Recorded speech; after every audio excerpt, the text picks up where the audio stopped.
నిన్నటి రోజు వైసీపీ కార్యాలయంలో మా వైసీపీ దళిత సోదరులు మాట్లాడుతూ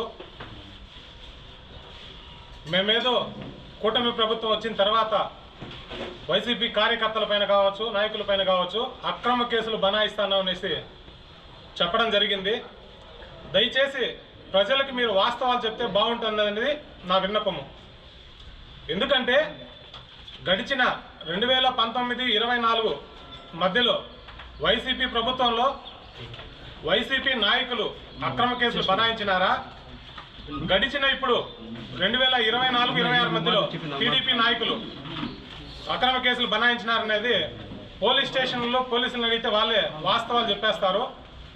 ఇప్పటికీ కూటమి ప్రభుత్వం ఏర్పడి 20 నెలలు గడిచింది. ఈ 20 నెలల్లో వైసీపీ నాయకులపైన, కార్యకర్తలపైన ఎన్ని కేసులు నమోదైనాయి?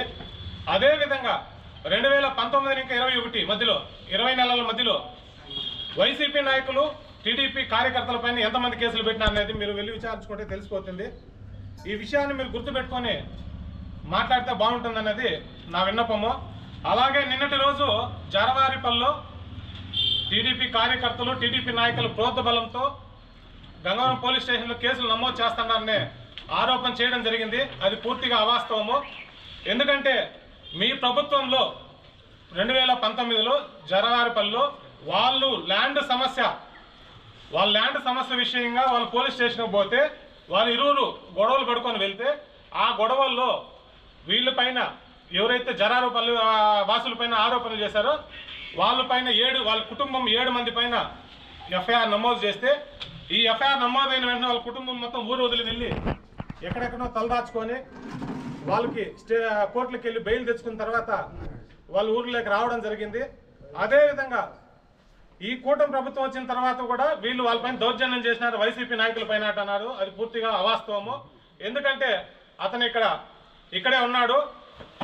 ఈ కూటమి ప్రభుత్వంలో వాళ్ళు భూ సమస్యల వల్ల గొడవలు జరిగినాయి తప్ప పార్టీ పరంగా, పార్టీ విషయంగా ఏ కార్యకర్తలపైన టీడీపీ నాయకులు కేసులు నమోదు చేయడం లేదు. మొన్న రీసెంట్గా జరిగిన గొడవల్లో కూడా ఆ భూమి తగాదాలు వస్తే ఆ భూమి తగాదాల్లో గొడవలు జరిగితే ఆ భూ సమస్యల వల్లే వాళ్ళు కేసులు కట్టుకున్నారు తప్ప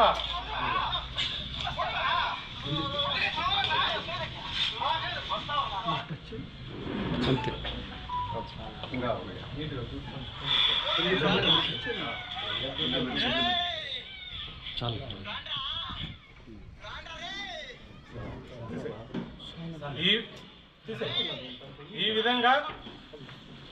విధంగా వాళ్ళ భూ సమస్యల వల్ల, ఇరు కుటుంబాల మధ్యలో జరిగిన గొడవల వల్ల వాళ్ళు కేసులు నమోదు చేసుకున్నారు తప్ప పార్టీకి సంబంధం లేదు. పార్టీ వ్యక్తులుగా మేము ఎక్కడ కానీ వాళ్ళపైన ఎఫ్ఐఆర్ చేయమని మా నాయకులు ఎక్కడ చెప్పలేదు. దయచేసి ఈ విషయాన్ని మీరు తెలుసుకోవాల్సిందిగా కోరుతున్నాము. అలాగే గడిచిన ప్రభుత్వంలో ఎక్కడెక్కడ ఎంతమంది టీడీపీ నాయకులపైన కేసులు నమోదైనది కూడా మీకు అందరికీ తెలుసు. మేము ఎవరిని భయభ్రాంతులకు గురి చేయడం లేదు.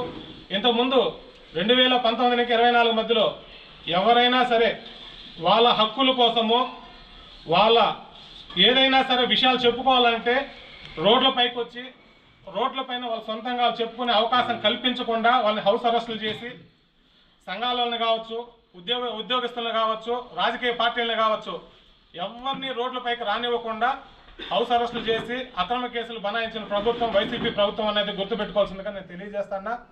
కూటమి ప్రభుత్వంలో ఒక టీడీపీ కార్యకర్త వైఎస్ జగన్మోహన్ రెడ్డి గారి భార్య మీద తెలుసో తెలియకుండానో తప్పుడుగా మాట్లాడిన దానివల్ల ఈ కూటమి ప్రభుత్వంలోని చంద్రబాబు నాయుడు గారు, లోకేష్ గారు, పవన్ కళ్యాణ్ గారు చర్యలు తీసుకొని టీడీపీ కార్యకర్త అయినా సరే ఆయన్ని జైలుకు పంపించిన ఘనత ఈ టీడీపీ కుటుంబానికి, ఈ కూటమి ప్రభుత్వాన్ని తెలియజేస్తున్నా. దయచేసి మీరు మాట్లాడే ముందు ఏవైనా సరే వాస్తవాలు తెలుసుకొని వాస్తవాలు ప్రజలకు వివరిస్తే ప్రజలు కూడా అర్థం చేసుకుంటారని నేను మీకు తెలియజేస్తూ ఈ అవకాశం ఇచ్చిన ప్రతి ఒక్కరికి ధన్యవాదాలు. Thank you.